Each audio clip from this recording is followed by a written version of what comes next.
Hey, are you transitioning from riding a street bike and want to ride a dirt bike?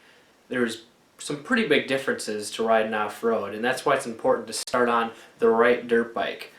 I want to show you the best beginner bikes if you're a street rider so that you don't get your butt whooped.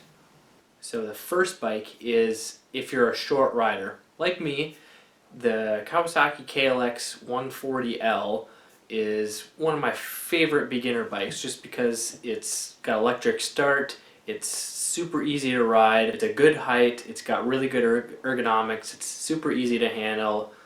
It's the bike that I chose for my wife, who even though she wasn't a street rider, it was super easy to learn on. The clutch is super easy, and just the low seat height is just really good for building your confidence right away on the dirt.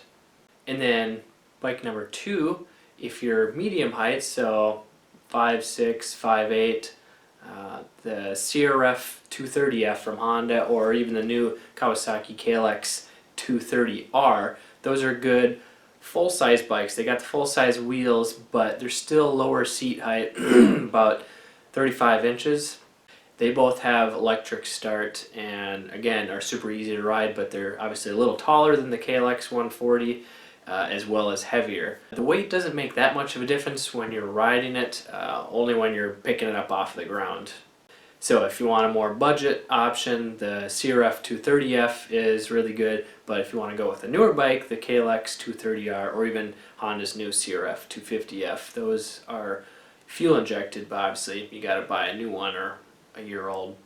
So if you're taller than like 5'8", 5'9", and you're transitioning from the street, you still want to start out on a beginner-friendly bike, but a taller bike, there's the Kawasaki KLX 300R. It's a little bit taller than the 230s. The newer one, obviously you gotta pay for a newer one. It's fuel injected, electric start. It's a little bit heavier, but easy to ride.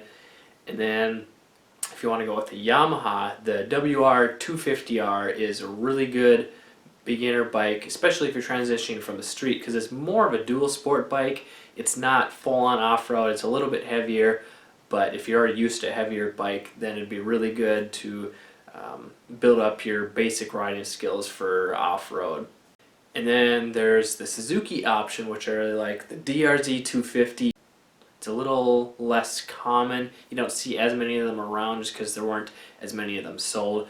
But the DRZ 250, it's electric start. It's a little bit taller than the 230s, so it's a full-size bike, and it's air-cooled. It's super easy to ride. The power is super smooth, and yeah, it's kind of like the old Honda XR 250, but with electric start. So those are my top bikes for 4-strokes. If you really want a 2-stroke, you can go with the Kawasaki KDX 200. It's not made anymore, but it's a cheaper option if you can find one. If you really want a 2-stroke trail bike, it still has plenty of power, but it's got good bottom end power, so it's easy to ride, easy to learn on. And then if you want to go for a new 2-stroke that's still beginner friendly, check out the Beta 200RR. It's obviously got newer technology. It's going to be more expensive, but if you want a new 2-stroke, oil injected, the Beta 200RR is definitely one that you want to check out.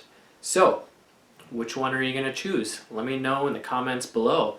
And make sure to check out my other videos on how to safely and confidently ride a dirt bike. I'm Kelly Fager from Motocross Hideout.